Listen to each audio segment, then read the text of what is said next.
Magandang araw sa inyo. Okay. So, ito yung karugtong nung video na tutorial ko sa pag-withdraw ko ng FTX profit natin papuntang OKX. Okay. So, hindi naman siya natagalan so far.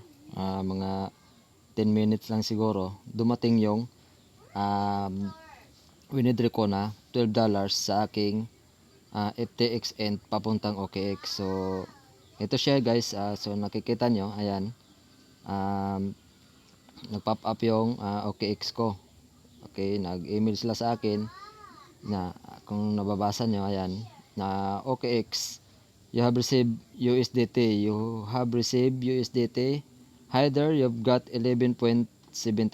Okay, so napapansin nyo guys, 12 yung winidraw ko na profit ko doon sa FTX, pero yung dumating 11.76 kasi may 0.24 transaction charge siya. Okay, so sana napansin nyo. Okay, so ganun lang guys.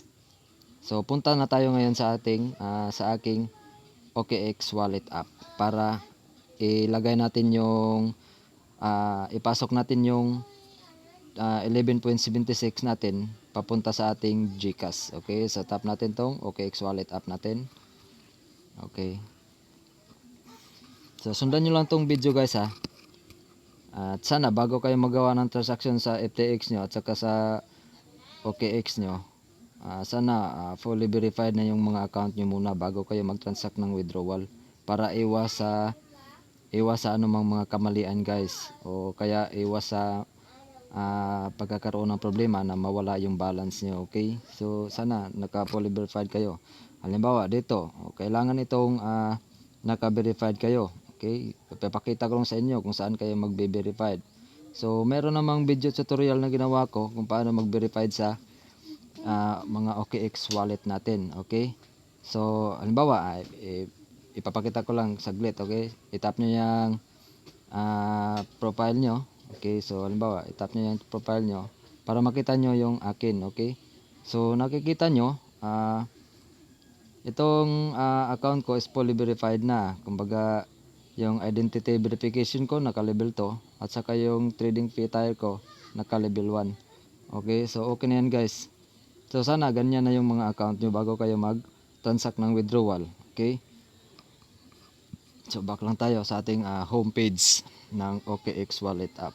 Okay, so dito, okay, kung gusto nyo i-withdraw yan papunta sa ating mga GCash, okay,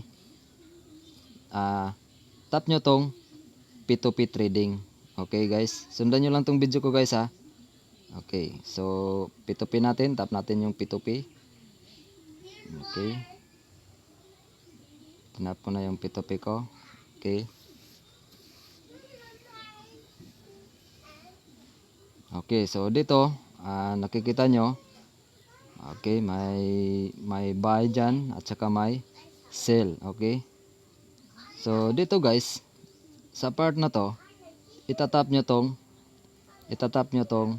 sell kasi ibebenta natin yung dollar natin para maging piso siya. Okay, may papasok natin sa ating GCash. Okay, so halimbawa tinap natin yung sell. Okay, okay, so ito guys, itong si Crypto United, okay, yung transaction niya is 968 transactions at saka yung percentage niya is 94.9%. Okay, pwede niyo subukan magbenta sa kanya. Okay, pero kailangan yung tingnan yung baba. Okay, dito halimbawa ito, ayan, may bank transfer siya, may GCash at Pimaya. Okay, so ang gagamitin natin, okay, yung GCash. Hahanapin natin yung GCash kasi kung hindi naka GCash yan, magka-problema kayo guys. So kailangan sundan nyo tong video. Okay, so halimbawa dito, ayan for example ito, wala siyang GCash, so hindi kayo pwedeng magbenta ng mga dollars dyan. Okay, okay, kasi GCash yung gagamitin natin. Okay, so halimbawa ito si Crypto United, i-sell natin yung balance natin. Okay, so tap natin yung sell. So ito, so tap natin tong all. Ito, all. Okay, tap natin yan. So ayan, yung 11.76. At saka yung matatanggap natin, okay, yung matatanggap natin na Philippine currency o piso sa $11.76 na ibibenta natin sa kanya, makakatanggap tayo ng 658.79. Okay, so ganoon guys. Tap natin yung sale, 658.79. Okay, screenshot lang natin guys, no. Okay, screenshot. Okay, so sale, tap natin tong sale. Okay, so teka lang muna guys ha. Okay, sale. O yung order size niya, hindi tayo nagkasya sa order size niya. Okay, so ang order size niya is $53. Okay, so hanap tayo ng iba guys. Okay, so hanap tayo ng may Gcash. So ito, subukan natin to si Nubarini, Nubarinay. Okay, kasi siya mayroon siyang Gcash at saka yung transactions niya is 3,598 at yung percentage niya is 98.3%. Okay, so subukan natin mag-sale sa kanya. Okay, sale natin. Okay, so all.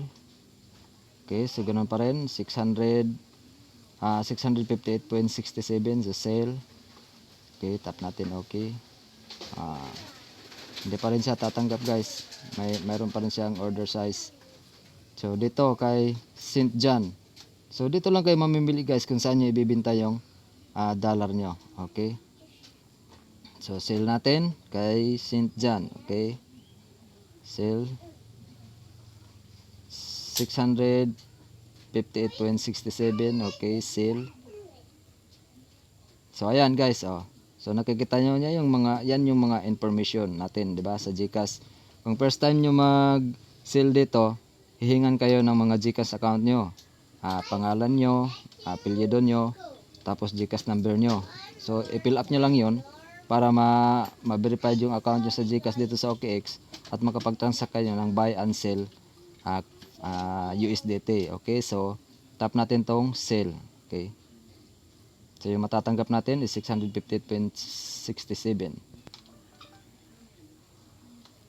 Okay, so ayan. Okay, so ngayon pagkatapos nyo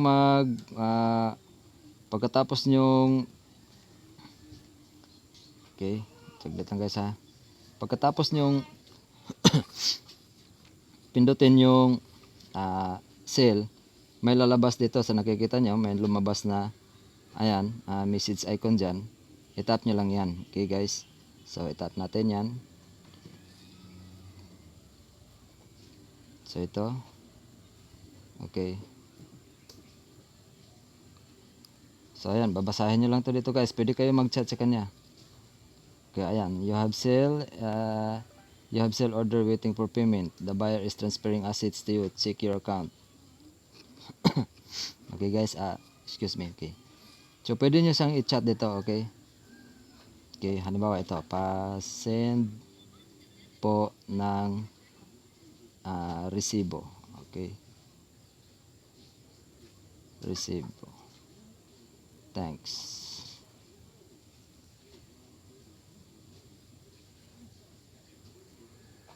Okay, so ayan guys, hintayin lang natin guys, kasi pag tapos na siya nagbayad, mapapansin nyo itong may release crypto sa may taas, ayan, magiging itim yan, mag-iiba ang kulay niyan. Okay, so pag hindi pa siya nakabayad sa atin, o hindi pa niya naipasok sa GCash natin, hindi pa mag-iiba ang kulay ng release crypto na yan, release crypto. Okay, so ito naman yung oras niya. Kasi may oras dito guys, pag naubos yung kalahating oras na yan, tapos hindi pa siya nagbayad, automatically ika-cancel ng OKX yan. Okay, para hindi mawala yung mga funds natin. So halimbawa nagbayad siya, ito yung babayaran niya sa atin, 658.67. Okay, so sana sundan nyo lang tong video guys.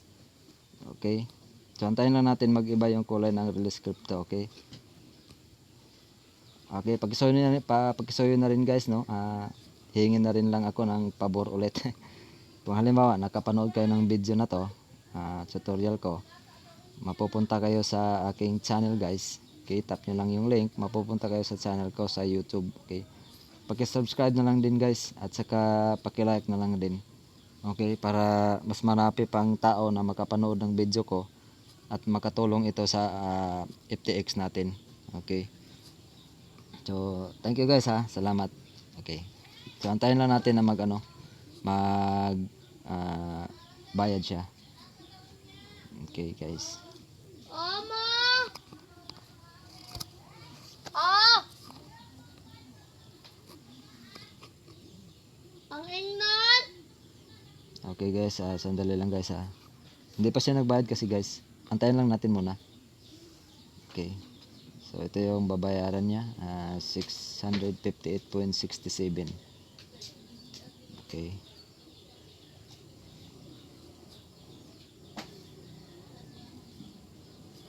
Antayin lang natin guys. So ayan ilang transaction na ako dito sa kanya. Ayan Ayan. So ito yung mga niya, mga nakasulat sa kanyang account. Okay. Don't forget to mark as paid to release your assets to receive it in your wallet. You can check your balance in your funding account. So ito yung guys, kung bibili tayo ng dollar sa kanya. Okay, so pwede natin siyang i-message dito sa halimbawa emergency contact niya, Telegram at Sent dyan. So ayan. Okay. Ayan may mga transaction ako sa kanya. Ayan. Kasi itong transaction ko na to, bumili ako ng dollar sa kanya gamit yung GCash ko. Okay. So antayin lang natin guys Medyo matagal-tagal rin. Sandali lang guys kasi yung system ko kasi yung out of storage na kasi yung cellphone ko guys. Mababa na yung storage ko. So i-clear ko lang muna. Okay. Sundan nyo lang tong video guys.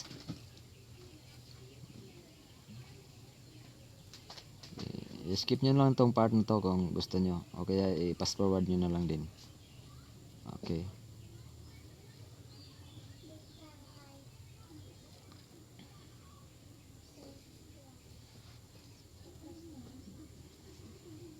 May kalahating oras kasi yung ibibigay ng OKX na para yung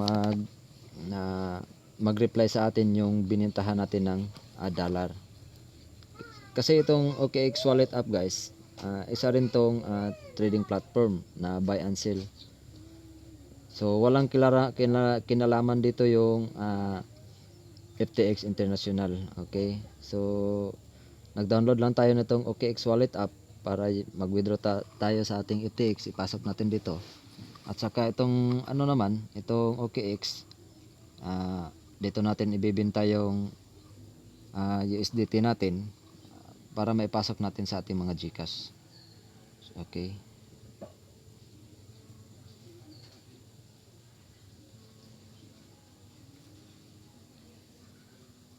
So antay-antay lang tayo guys Medyo matagal siya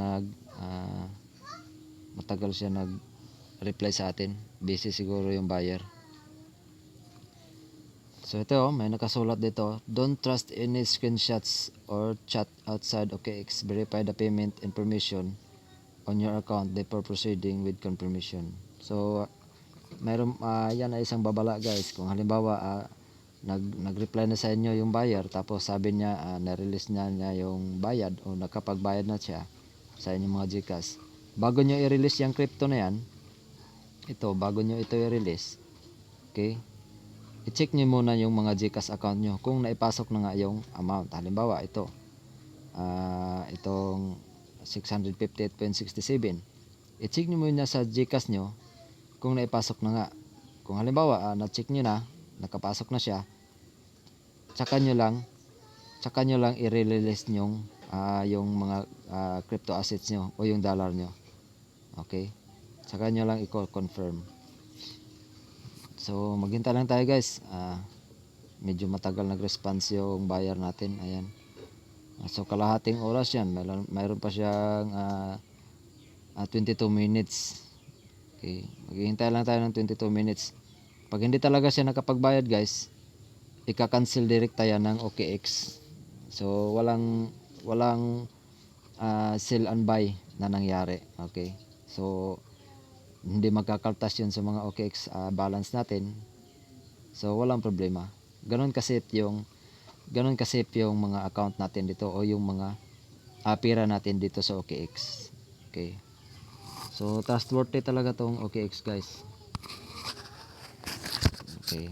So antayin na natin guys. Medyo matagal-tagal talaga siya mag-response. Natatagalan yung buyer natin.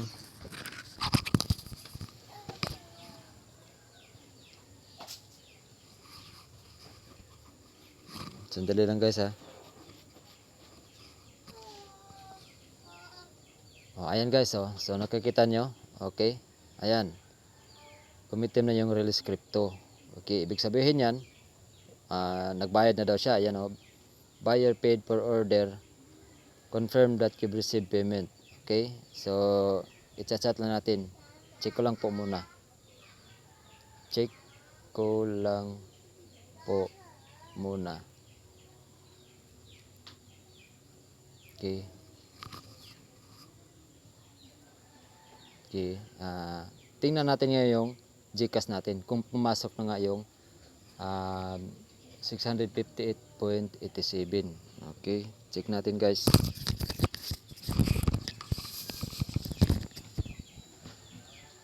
I-open na natin yung GCash natin guys kung pumasok na nga. Kasi may balance na yung GCash ko na 400. Okay. So kung halimbawa naging 1,000 na siya, so pumasok na nga siya. Okay.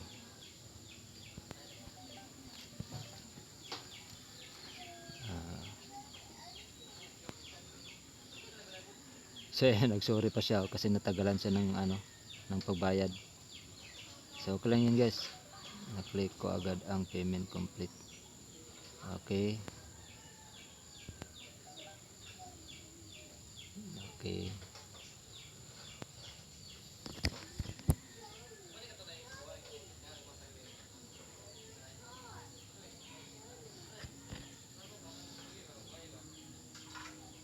So, ayan guys, hindi pa pumasok. So wag nyo munang i-release yung crypto nyo. Kaya siya nagsorry sa atin kasi na-click na daw na-click na niya daw yung payment confirm. Hindi pa pumasok sa atin. So hindi natin i-release yung dollar natin. Okay? So nagsorry naman na siya. So titingnan na natin, balik tayo sa ating OKX. So ganoon guys, i-confirm nyo lang muna bago nyo i-release yung crypto nyo. So halimbawa gumawa kayo ng transactions, sundan nyo lang tong video ko para hindi kayo mawala. Okay, so ganito mag-transact. Okay, so ayan nagpadala siya ng ayan, nagpadala siya ng resibo. Okay, so ayan guys, so i-chat pa rin natin siya. Okay lang po, let me check. Okay lang po, let me check again.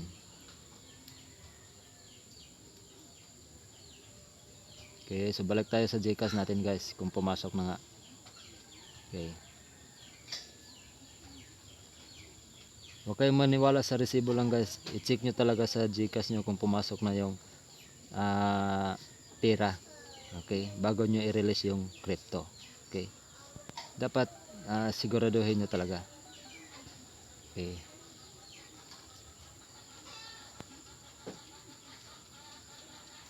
so ito siya yung GCash natin. Kasi nakikita nyo kanina 400 yon. So kung halimbawa tapos na siya nagbayad nung 657, so mag-a-add yun dito sa GCash balance ko.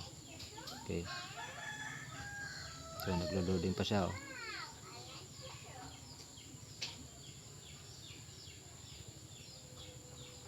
Okay, i-refresh lang natin.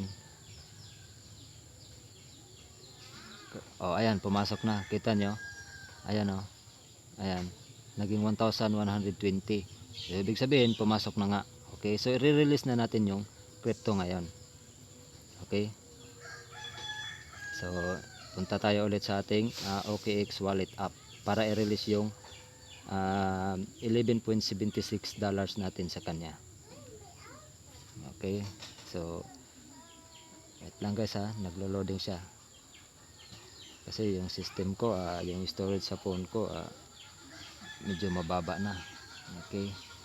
So, tap na natin tong release crypto. Ayan, tap na natin yan kasi nakapagbayad na naman siya. So, enter natin yung amount. Okay. 657. So, confirm natin. Ay, sorry. Magkano ba yan? Magkano nga ulit yan? 658.67. Okay. 658.67. Okay. So, confirm lang natin. Okay, ayan, confirm payment. So, ayan guys. Okay, so, ano lang kayo dyan. Pwede nyo rin i-X yan. Thank you for support. Okay, so ganun lang guys. So, pwede nyo siya i-follow. Okay. Type nyo, pwede kayo mag-message. Salamat po. Salamat po. Okay. So, ganun lang guys. Okay, so sa nakikita nyo, pumasok na nga siya sa Gcash ko. Diba? So, ganun lang. Sundan nyo lang tong video guys. Okay. So, ayan.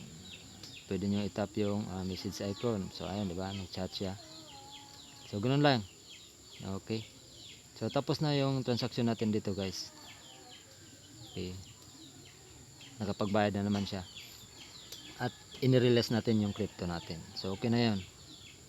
So, tingnan natin yung balance natin. Okay. Kung nagkaltas nga siya.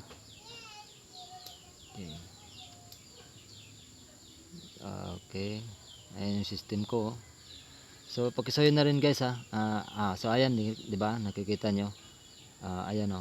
Nakaltas na yung $11.76. Okay. So, ganun lang guys. Sana nagustuhan nyo yung video at nasundan nyo. Balik-balikan nyo lang konti. Pasensya na sa medyo natagalan siya kasi yung pinagbintahan natin ng $11.76 natin natagalan na nag-reply. Okay, sundan nyo lang yung video guys.